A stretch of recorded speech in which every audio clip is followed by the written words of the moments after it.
आप सभी को जय श्री श्याम। कैसे आप सब, उम्मीद है सब अच्छे होंगे। प्रेमियों, आज की वीडियो का टॉपिक है, आप लोगों के बहुत ज्यादा फोन आए हैं कि हमारी अरदास स्वीकार नहीं हो रही, हमारा काम नहीं बन रहा, या किसी ने हमारे घर में पितृ दोष बता दिया है, अब हम क्या करें।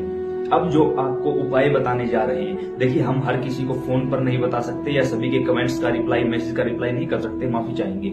इसीलिए हमने वीडियो बना दी है। यह काम साल में एक ही बार होता है, वो होता है निर्जला एकादशी के दिन, या निर्जला एकादशी से पहले जो अमावस्या आती है, उस अमावस्या के दिन आप इस काम को कर सकते हो। निर्जला एकादशी के दिन हमने क्यों बोला, क्योंकि आपको जल का एक घड़ा दान करना है। कैसे दान करना? निर्जला एकादशी, जो कोई प्रेमी अन्य एकादशियों का व्रत नहीं कर सकता, अगर वो निर्जला एकादशी का व्रत कर लेता है तो उसको 26 की 26 एकादशियों का व्रत करने का पुण्य मिल जाता है। अब आप कहोगे एकादशी तो 24 होती है, 26 होती है, वही 26 मानी जाती है एकादशी। तो 26 एकादशी के व्रत करने का आपको सौभाग्य मिल जाता है, पुण्य मिल जाता है, सिर्फ एक निर्जला एकादशी का व्रत करने से।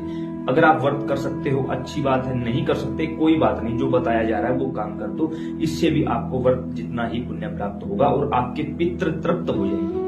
जैसा कि हम अपनी लगभग हर वीडियो में बोलते हैं कि जिस प्रकार घर के पितृ खुश नहीं है तो उस घर में किसी भी प्रकार से किसी देवी देवता का प्रवेश नहीं होता है। आप सभी ने ये सारी चीजें हमारे मुख से कभी ना कभी सुन रखी होंगी। जिन्होंने पितरों की पूरी प्लेलिस्ट नहीं देखी है, नीचे डिस्क्रिप्शन में मिल जाएगी, वहां जाके देखिए, आपको आपके पितरों के बारे में सब कुछ पता चल जाएगा। किसी से पूछने की जरूरत नहीं, कहीं भटकने की जरूरत नहीं। अब आते हैं मेन बात पर।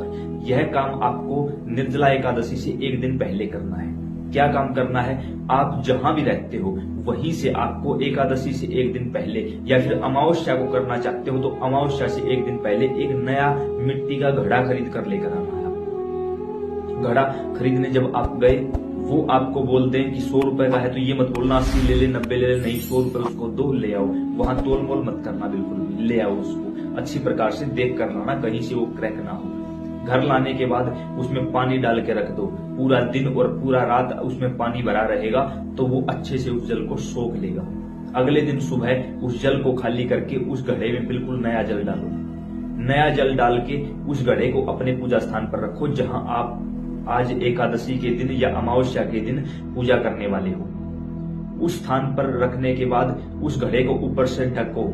वही मिट्टी के बर्तन मिल जाते हैं ढकने के लिए, तो आप ले आइए साथ में ही, उसको ऊपर से ढक के रख दो। उसके ऊपर आपको 1.25 मीटर का या 5.25 मीटर का, जो भी आपकी योग्यता है उसी के अनुसार कपड़ा रख दीजिए, और उस कपड़े के ऊपर 11 या 21, जो भी आपकी योग्यता है उसके अनुसार दक्षिणा रख दीजिए, क्योंकि दक्षिणा के बगैर दान अधूरा माना जाता है। जो भी आपसे बन पड़े वो रख दीजिए।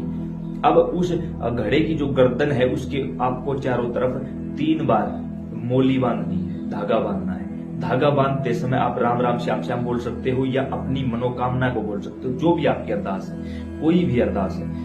अगर हमसे पूछो ये बात तो हम यही कहेंगे कि सिर्फ इतना बोलना कि मेरे घर के जो भी अच्छे या ऊत पित्र हैं, देव पित्र हैं, जो भी छोटे बड़े पित्र हैं, आप तृप्त हो जाओ, आप खुश हो जाओ। क्यों? क्योंकि जिस घर के पित्र खुश हो जाते हैं उन्हें फिर कुछ मांगने की जरूरत नहीं पड़ती, उन्हें सब कुछ दे दिया जाता है।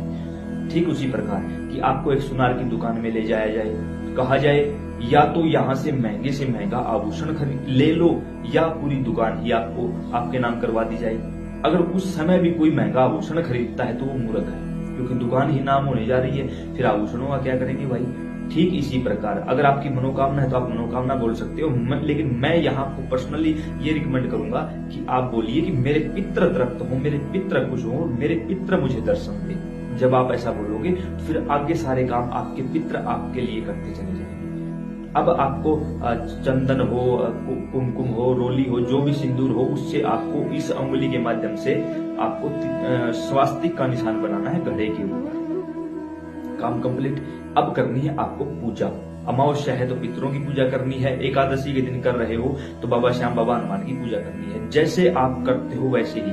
अब अगर आपको ये नहीं पता कि पूजा कैसे की जाती है, व्रत कैसे रखा जाता है, तो नीचे डिस्क्रिप्शन में ये वीडियो भी आपको मिल जाएंगे, आप जाकर देख सकते हैं। अब जैसे ही आपने पूजा की शुरू की, उससे पहले आपको संकल्प लेना है हाथ में जल डालकर कि हे बाबा श्याम बाबा हनुमान, मेरे पितर देवताओं, मेरा नाम ये है, मेरे पिता का या पति का नाम ये है, मैं इस जगह का स्थायी निवासी हूँ, मेरा गोत्र ये है और इस समय मेरी मनोकामना ये है। यहाँ मैं आपके नाम से, यानी यह काम पितरों के नाम से हो रहा है। वही याद रखें, चाहे आप एकादशी को करो या अमावस्या करो, यह काम पितरों के नाम से हो रहा है। बाबा श्याम बाबा हनुमान के नाम से नहीं हो रहा, पितरों के नाम से।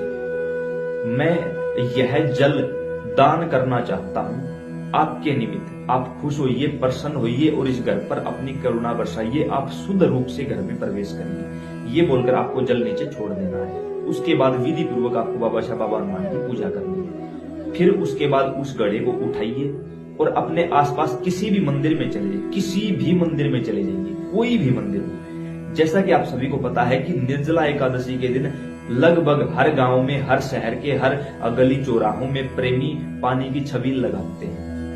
कोई नींबू पानी पिलाता है, कोई शरबत डाल के पिलाता है, कोई अपनी श्रद्धानुसार कुछ भी करके पिलाते हैं, सेवा करते हैं। अगर आसपास कोई मंदिर नहीं है तो जहां भी छबील लगी हुई है उनके पास चले जाइए। मंदिर है तो मंदिर में चले जाइए। अब मंदिर में जाने के बाद कोशिश करिए कि आप कम से कम आधा या 1 किलो चीनी भी अपने साथ ले जाएं, आधा या 1 किलो नींबू भी अपने साथ ले जाएं, ताकि उस कार्य में भी आपका सहयोग हो सके। अगर आप कर सकते हो तो की बात है। उन सारी चीजों को लेकर आप मंदिर पहुंच जाइए। मंदिर में जाने के बाद वो जल भी आपके पास कोई ड्रम वगैरह रखा हुआ दिखाई दे या कहीं भी कोई चीज ऐसी हो तो अपने पितरों का नाम लेके उस जल को वहां उसके अंदर डाल देना। वो जो आपके पास चीनी है, नींबू है या कोई भी और चीज आप लेके आए हो वो भी उन सेवादारों को दे देना।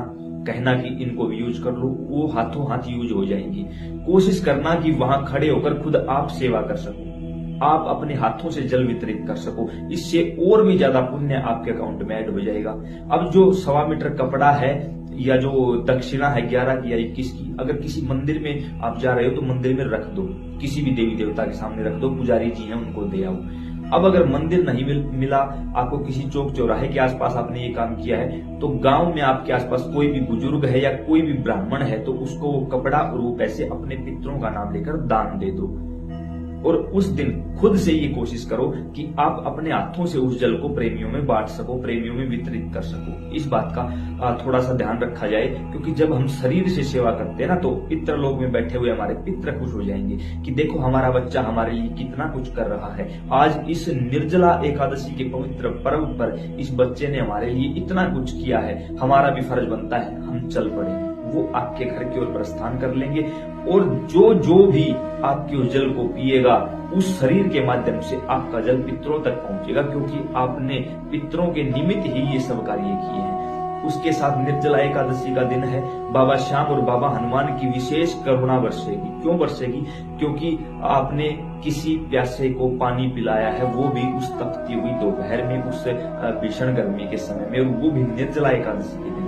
तो आपने सहज ही एक छोटा सा काम करके बिल्कुल थोड़े से खर्चे में आपने अपने पितरों की, बाबा श्याम बाबा हनुमान की, अपने कुल देवी कुल देवता की कृपा प्राप्त कर ली है। तो उम्मीद करता हूँ ये जानकारी समझ और पसंद आई होगी। अगर सच में लगता है कि हाँ ये जानकारी ज्ञानवर्धक है तो इतना ज्यादा शेयर कर दो इस वीडियो को, ताकि अन्य प्रेमी भी निर्जला एकादशी से पहले इस चीज का लाभ उठा सके। जय श्री श्याम।